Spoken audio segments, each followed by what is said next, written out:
When it comes to hot hatches, the French have always known what it is that we want. It needs to have some sort of practicality, a decent power to weight ratio, and most importantly of all the ingredients is the chassis. You need to be able to fling the car down your favourite road with a big stupid grin on your face. Renault thankfully has always stayed on the ball in the hot hatch game, and now you can pick up one of the best in their run for only a couple of grand. The Renaultsport Clio 182. To explain why it's my favourite, I'm going to be taking it down one of the best roads in Britain. This here is one of my favourite bits of road in the world. It's the A939 which runs through the Cairngorms. It's got an incredible mix of sort of long, sort of quite fast sections and short, quite technically complicated sections, which really sort of can throw you. This bit I'm just going into now is quite cleverly named Brown Bridge, and I think I know why it's called Brown Bridge. It's got all sorts of adverse cambers and twists and turns just to sort of catch you out, and they do that great thing that you get with all interesting roads, which is occasionally they'll put a sign saying watch out, here's a rather severe bend, and then you'll get to another one and they won't say anything. You'll just get to a bend and realise that you were going too fast entry speed. It's all about sort of looking up to see where you're going next. They're not quite hairpins, and you've got these sort of steep hill sections through here which just sort of, it's crazy. It just, you lose all the momentum, then you got to build it back up again, and oh, it's just fun. It's just really good. And then once you've sort of recovered from little twisty bits like the Bridge of Brown, you get to a sort of open fast section again. But even on a bit like this, there's lots of blind crests and blind summits, so you can't just put your foot down and off you go. Yeah, I've done quite a few bits of road all over Europe, including the Route Napoleon and Stelvio Pass, but I must come here at least twice a year, just any sort of excuse to do this road. It's a brilliant section, the scenery's incredible. Rarely have I ever had any traffic issues on it. In fact, one winter I came here, I think it was on the first day that it opened, and I had the road to myself. There was no one here. Another bit that's interesting on this road is occasionally it'll just throw in a little road narrow sign. Now it could mean the road narrows, or like here, a bridge just comes out of nowhere with a hard left-hander. And I'm sure there's some marks in the grass there from where some people haven't quite noticed. The other good thing around here is we're in Speyside, so in any direction there's a distillery, so you can make it into an excuse, sort of a booze cruise, but obviously you know, not while you're driving, just buying whiskey while you drive. I actually use this as a daily driver, doing about 60 miles a day in it. It's a 182 full fat, so it's got quite useful things like cruise control and also climate control with air conditioning. I know a lot of the die-hard fanboys will be like, oh, you can't have air conditioning, it's too much weight. Well, bollocks. I went on something like, I went on the Route Napoleon along with some people that didn't have the air conditioning, and they didn't look smug. No, they looked red and tired and sweaty. Initially, when I went looking for an RS Clio, I really liked the idea of getting like the French racing blue with the stupid white stripes, but I ended up getting a silver one, and actually it's grown on me, because one of the things I really like about it is the fact that it's basically a factory sleeper, because in silver with these anthracite wheels, it looks like any old boggy crappy Clio. It hasn't got a big loud garish body kit or big giant blingy rims. So one of the good things is if you live or work like me in an unsavoury area, you don't really have to worry about where you're parking or anything like that. It's not going to attract any unwanted attention, and for some people like me, that's great. Personally, I think, maybe I'm biased, but I think the 182 full fat is the best of the Clios of this generation. I know people will bang on about the trophy and the trophy and it's got its special dampers. Yeah, great, but not if you're using it as a daily driver, because guess what? You've got to refurbish them every 10 minutes and it costs a fortune to refurbish them, what's the point? Servicing wise, the Clios are pretty decent. There's not really any big expenditures on them other than the cam belt, and this is where the non-air conditioning boys start to look smug again, because it costs about 100 quid less to do theirs. It's quite a big expensive job. You're looking at about 600 quid, and on top of that, mine is due at 90,000 and I'm now on 89,000, so I'm going to be eating super noodles for the rest of the month. I will admit now, the Clio does perhaps have a bit of an image problem, sort of a la 1990 Citroen Saxo VTR. Yeah, it's got a big stupid exhaust on the back.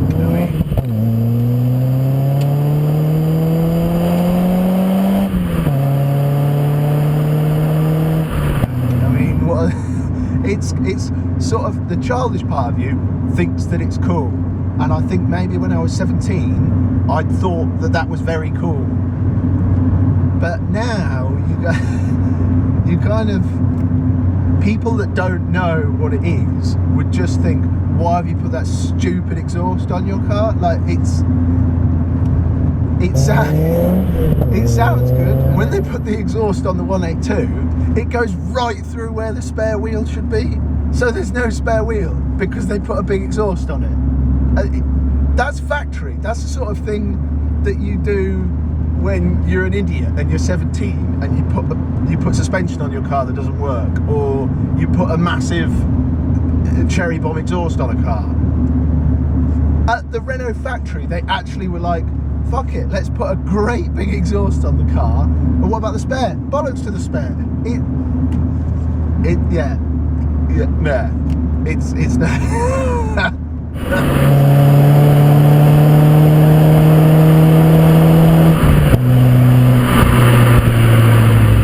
I don't know why this wheel is so big. I mean, there's good, for motorway driving, there's good wheel to door measurement, which allows the classic elbow on the door driving position. So I imagine maybe if you, no, even with a smaller wheel, that's not I don't know why they've done it. I don't know why they've given it a really big wheel. Okay, I'll accept the interior perhaps isn't quite as exciting as it should be, really. It just kind of feels like a normal Clio in here.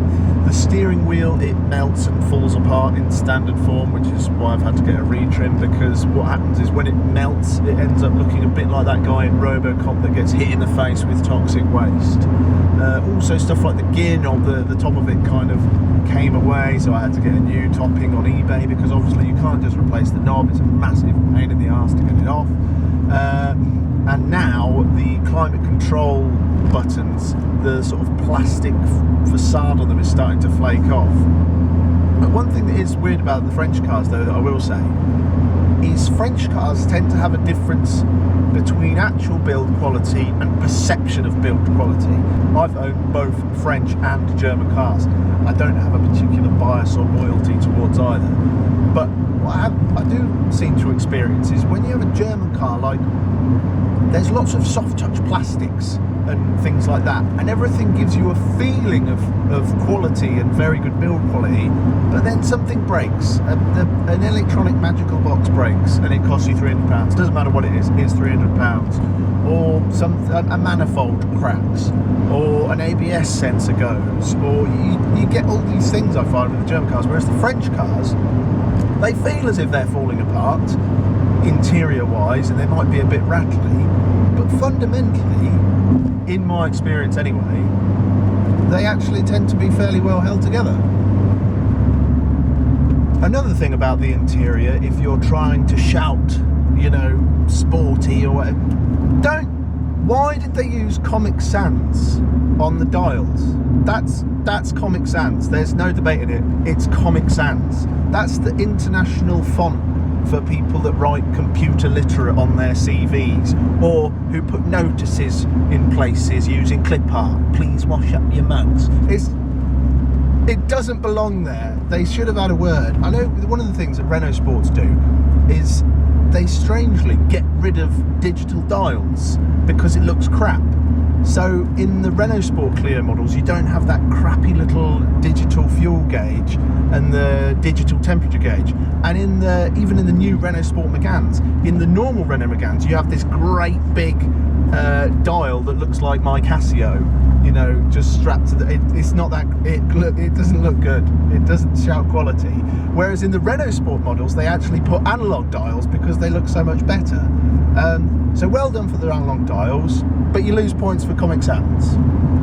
One thing that all French cars get right, and there must just be something about French people's arses that they know how to make a good seat. French cars always have seats that feel like an old sofa in a student flat. They're like big and comfy and squishy, but also, crucially, these are very supportive seats. They've got these massive side bolsters that really hold you in place when you chuck it about. And I've driven other cars with much more expensive bucket seats that are less supportive and, crucially, they're uncomfortable. So, kudos on the seats. The chassis on the Clio is incredible, and that's, you know, the highlight of the car. The way it's set up is, you know, it's absolutely brilliant. It's so well balanced, and I've driven it all over the place. You know, I've driven it down to the Route Napoleon, down the Stelvio Pass, all over Scotland a couple of times, and it's just a really good car for roads like that. It's absolutely made for sort of small and sort of twisty roads. It's never going to be a total high-speed demon, but when it gets it's proper hot hatch territory, when it gets onto a small twisty road, a sort of short wheelbase, fat stance, it just holds on. It just scrabbles around.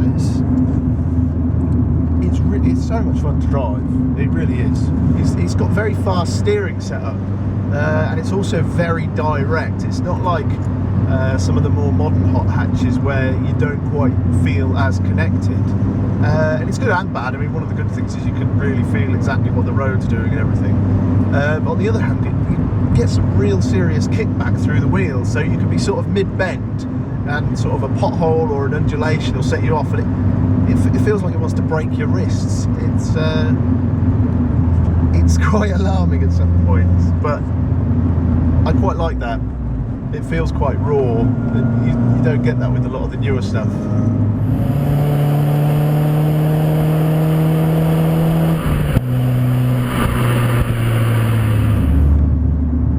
One of the things I've found during 182 ownership is potentially why the new Clio 200 EDC hasn't got a clutch pedal. It's because the clutch in this is brutal, and anybody that has owned one of these, their left knee is ruined. In stop-start traffic, I can actually hear my knee disassembling internally. I don't know what it's attached to.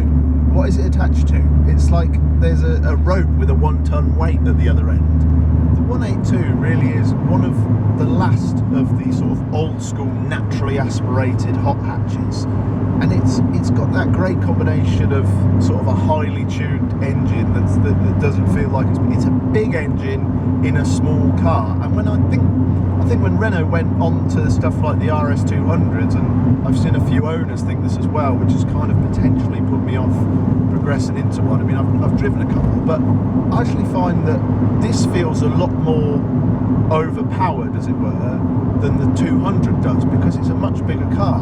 I know there's other small naturally aspirated hot hatches from around the same era, stuff like the Suzuki Swift Sport and the Fiat Panda 100 HP. But one thing I found with those is they're not actually fast. I mean, they're good cars, don't get me wrong, I love them both. But the Clio actually feels like quite a sort of cut above. It's a fast car, and also both the Swift Sport and the Panda 100 HP get worse mile per gallon than this, and I've driven both of them.